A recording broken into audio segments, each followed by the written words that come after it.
Hi everyone, welcome you all on Law Vita here. This is Aradhya Gupta, and today we are going to discuss here the environmental law lecture. इससे पहले we have discussed 3 lectures of environmental law where we basically discuss the most important 30 environmental law related terms. They are short notes जो कि जिसके 3 parts में it has been uploaded. I'll leave the link in the description box so you can watch that from there. आज इस video में हम लोग discuss करने जा रहे हैं कि what is the definition the meaning of environmental law how this branch of environmental law, this branch of law called environmental law originated, its origin, what is the nature of environmental law, what is the scope of environmental law, how it is connected, and it has its essence from various other sciences like sociology, political science, administration, etc.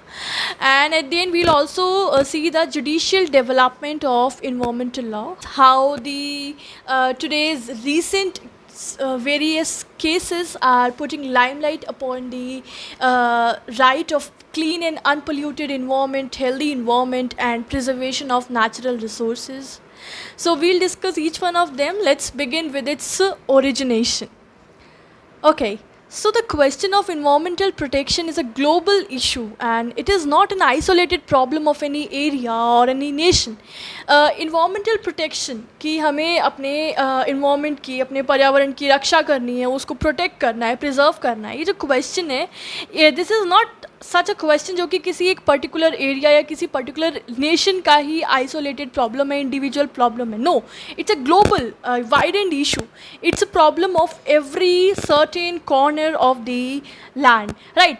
तो this is not something which is only in regard to India. This is related, this question of environmental protection is related to every area and every nation of this world.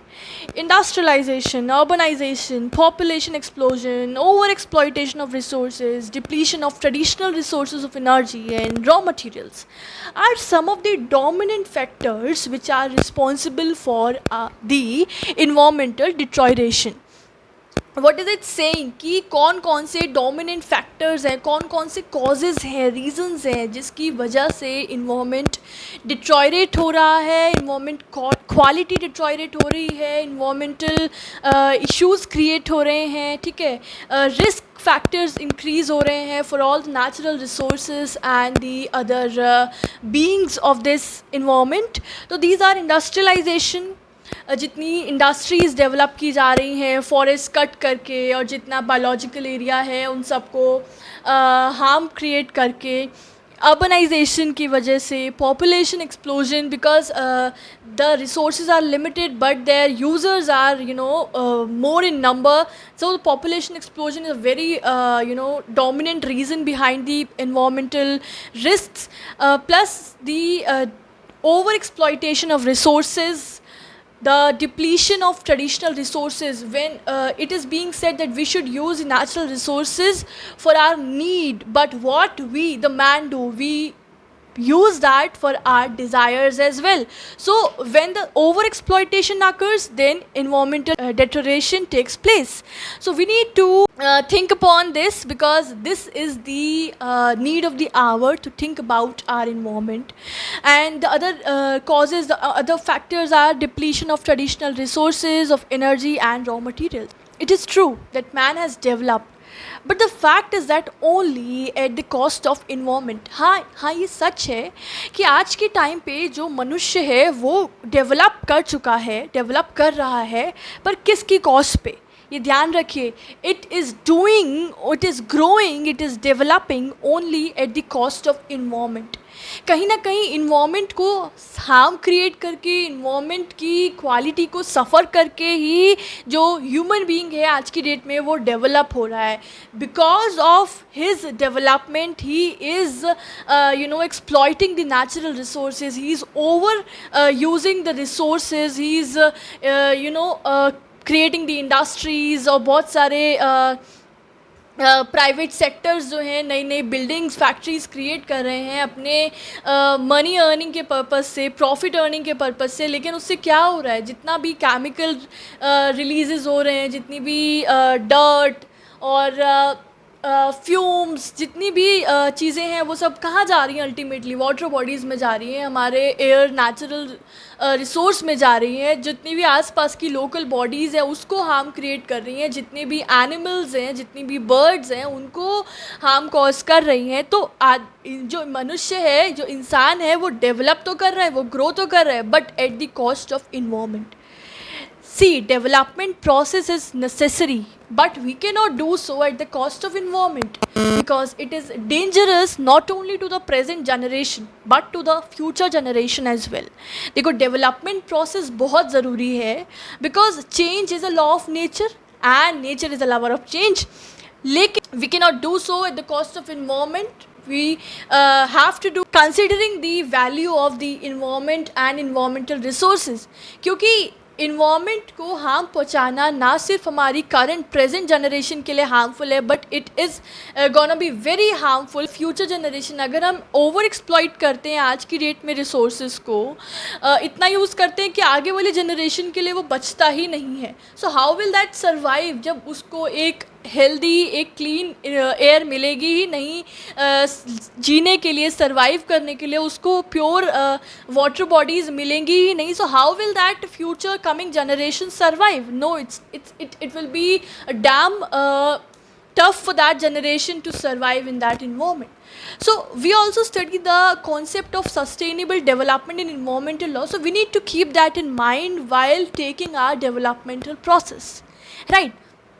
In such a situation, it becomes necessary to regulate the human behavior and social transitions with new laws which are designed to suit the changing conditions. ऐसी situation में ज़रूरी हो जाता है कि human behaviour को regulate किया जाए। जितने भी सोशल ट्रांजिशंस हो रहे हैं सोसाइटी के अंदर through industrialisation, urbanisation etcetera factors, they are needed to be regulated and they are needed to be discipline with the new laws. नए नए लॉज बनाए जाएं इन सब चीज़ों को रेगुलेट करने के लिए, जो कि इन चेंजिंग ट्रांजिशंस को कोप अप कर सकते हैं, जो कि उसके ही अकॉर्डिंग डिज़ाइन किए जाएं। A new branch of law called environmental law grew at this stage in order to face such challenge. इसी स्टेज पर, ऐसे ही चैलेंजेस को फेस करते हुए इसी स्टेज पर एक हमारी नई ब्रांच ऑफ लॉ डिराइव हुई थी, and that is environmental law, right. And इसी को हम लोग पढ़ रहे हैं और इसको हम आगे अभी कंटिन्यू करेंगे। Now let's know its definition and meaning. So environmental law is a law relating to environment. Environmental law क्या है? ये इन्वायरमेंट रिलेटेड लॉ है जो कि इन्वायरमेंट को किस तरीके से डील करना है, इन्वायरमेंट की प्रॉब्लम्स को किस तरीके से फेस करना है, उसकी क्या क्या रेमेडीज़ प्रोवाइड करनी है, किस तरीके से उसको फ्यूचर रिस्क से प्रिवेंट करना है, that all we study through this branch of law. It deals with the protection of environment. It seeks to the control and prevent the environmental pollution. Environmental law का focus रहता है कि ज़्यादा से ज़्यादा इन्वामेंटल पोल्यूशन को control करने की रेमेडीज़ दी जाएँ. For this purpose it constitute environmental authorities, provide them the powers and lays down their functions, duties and liabilities. And environmental law environmental authorities constitute करता है, जिसको पावर्स दी जाती हैं, जिनके ऊपर फंक्शंस ले डाउन किए जाते हैं, जिनके ऊपर लायबिलिटीज़ इम्पोज की जाती हैं in order to preserve the environment. Right, तो ये है इन्वायरमेंटल लॉ क्या होता है and what does it deal with. चलिए अब नेक्स्ट आता है कि इसका नेचर क्या है इन्वायरमेंटल लॉ का. So this provide the strategies for tackling the problems affecting the environment. Environmental law आपको स्ट्रैटेजीज़ बताता है, वो पॉलिसीज़ बताता है जिसके थ्रू हम उन सारी प्रॉब्लम्स को टैकल कर सकते हैं, उन सारी प्रॉब्लम्स का सामना कर सकते हैं, उनसे बाहर आ सकते हैं जो कि हमारी इन्वायरमेंट को अफेक्ट करता है. Right. Preventive and remedial measures to meet the hazards of pollution are also the major concerns of environmental law.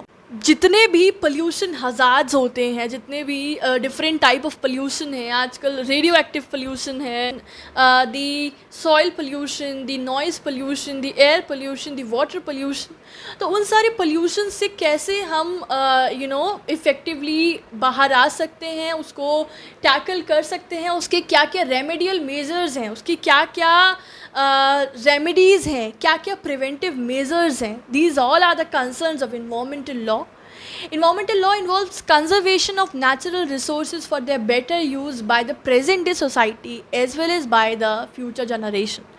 So ये लॉ हमें बताता है कि किस तरीके से हम नेचुरल रिसोर्सेज को हमें कंजर्व करना है, ठीक है, सो दैट इस तरीके से नेचुरल रिसोर्सेज अपनी plants, forest, water bodies, animals, birds और वाइल्ड लाइफ सेंचुरीज़, उनको ऐसे प्रिजर्व करना है सो दैट हम उसको आज की डेट में भी, प्रेजेंट डे में भी उसको बेटरली यूज़ कर सकते हैं, and we can also keep it preserve for our coming future generations as well.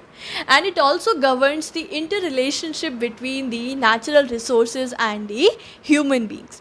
So this was the basic nature of environmental law. The next is what is the object. Environmental law को लाने का objective क्या है, क्या object के साथ ये deal करता है. So it is to protect the nature's gift to man and women such as the water, earth, air and atmosphere from the pollution.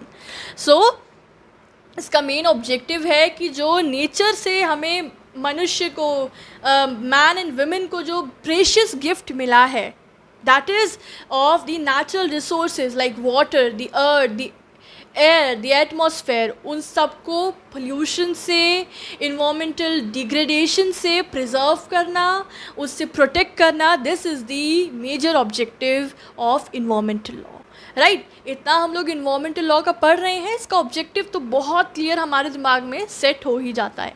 चलिए नेक्स्ट टॉपिक है व्हाट इज़ द स्कोप. इसका scope क्या है, किस किस field से ये connected होकर ये काम करता है, कैसे कैसे रिलेशनशिप है इसका बाकी साइंसेस से. तो let's see that environmental law derive its essence from various other sciences like biology, ecology, economics, political science, psychology, public administration, etc.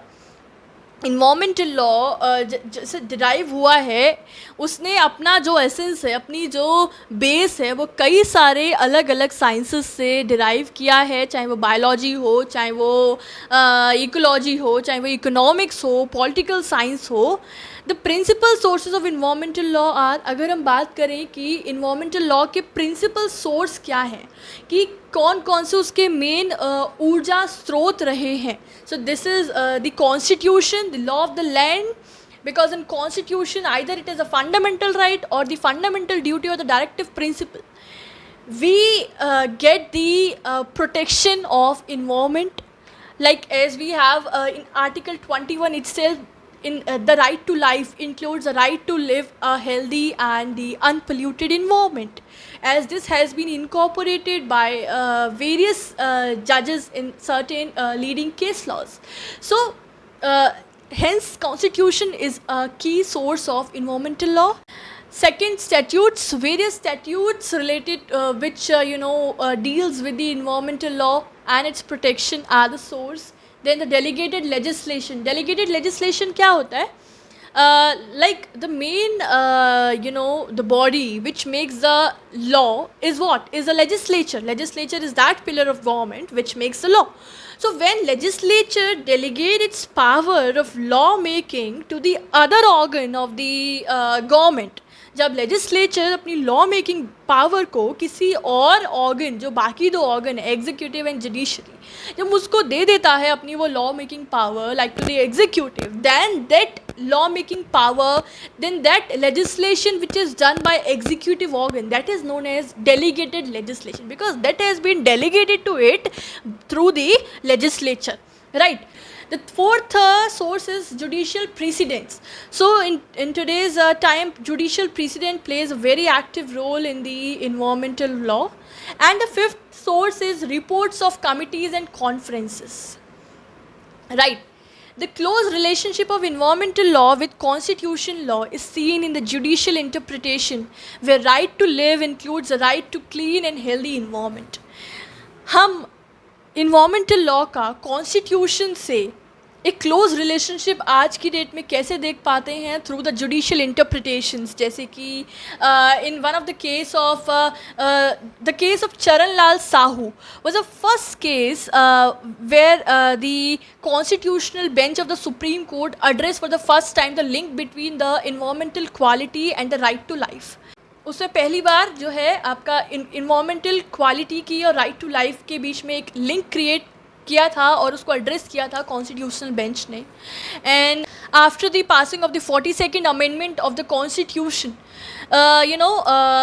Parliament incorporated Article 51A in the Constitution, where it was requiring a citizen to protect and improve the natural environment, which includes the forests, the rivers, lakes, wildlife, to have a healthy environment. So, like this, we can see through the judicial interpretations, the idea of including the right to clean and healthy environment in the Article 21 of right to life can be seen with a close relationship, right? However, environmental law has its closest relationship with the administrative law. यहाँ पे बोल रहे हैं कि हाँ, we can see through the judicial interpretations कि environmental law का constitution से close relationship है, but still environmental law has a closest relationship with the administrative law. The consent granting mechanism in population control laws and environmental management through delegated legislation, the need to consider the valid criteria before making decision on environment are many aspects of environmental law. जितने भी pollution control boards हैं, जितने pollution control laws हैं, उनको जो भी control granting mechanism है, उनको जो कंसेंट दी जाती है कि हाँ ये मैकेनिज्म ग्रांट किया जा रहा है या यहाँ पे ये इम्प्लीमेंटेशन किया जा सकता है, वो सब कौन करता है? That is being done through the administrative law. ठीक है. How the environmental management is done through delegated legislation, that is also a part of administrative law. ठीक है. कोई भी डिसीजन अगर लिया जा रहा है एनवायरमेंट से रिलेटेड, तो उसमें जो कंसिडरेशन मिलेगा कि हाँ this is a right decision in regard to environment और this is not, in that case also administrative law plays a very vital role. So thus we can conclude that environmental law has its closest relationship with the administrative law, right? The problem of environment is not only of national concern but has grown to international dimensions too. It is a problem today of both developed and developing countries.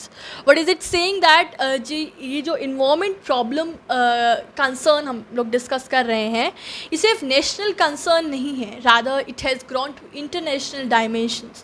ये आज की date में developed countries की भी problem है और developing countries की भी problem है. ठीक है. तो वो ये ना समझे कि जो developed countries हैं they are free from all these environmental concerns. No.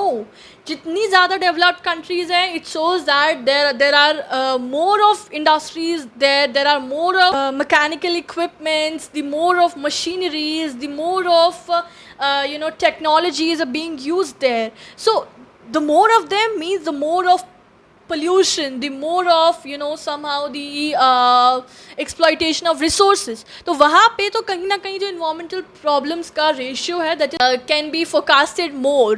तो developing countries में भी problem arise है ये वाली और developed countries में भी, right? United Nations Conference in Stockholm on the Human Environment is a landmark milestone at the international level for the protection of deteriorating the environment. और एक बहुत ही famous conference हुई थी Stockholm में, United Nations Conference in Stockholm on Human Environment. ये एक landmark milestone consider किया जाता है because इस कॉन्फ्रेंस के अंदर बहुत सारे प्रिंसिपल्स, बहुत कुछ इम्पॉर्टेंट प्रिंसिपल्स लेड डाउन किए गए थे on which nations should take up and enact laws for protecting and improving the environment. Environment related complete conference था ये इंटरनेशनल लेवल पे कि कैसे इन्वायरमेंट को प्रोटेक्ट किया जाए डिट्रोरेट होने से, नेचुरल रिसोर्सेज को प्रिजर्व किया जाए, पोल्यूशन कंट्रोल किया जाए. तो वो क्या क्या सर्टेन प्रिंसिपल्स बताए थे जो कि काफ़ी सारे नेशंस ने अडॉप्ट भी किए हैं अपने नेशन के इन्वायरमेंटल लॉज के अंदर and they are very remarking and landmark in itself, right? तो ये था गाइस स्कोप, बहुत इंटरेस्टिंग था. And if you are writing an answer, all these points are very striking.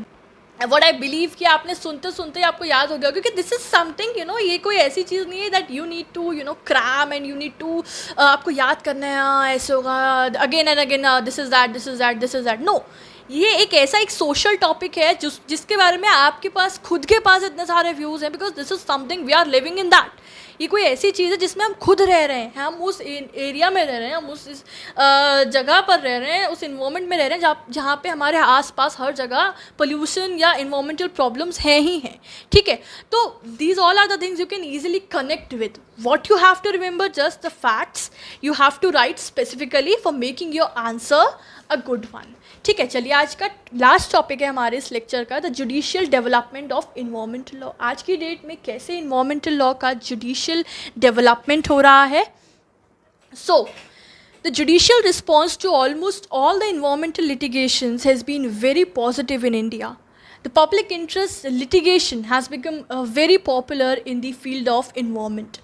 आज की डेट में जो जुडिशियल रिस्पॉन्स है towards to almost all the environmental litigations वो बहुत ही पॉजिटिव है इंडिया के कंटेक्स्ट में।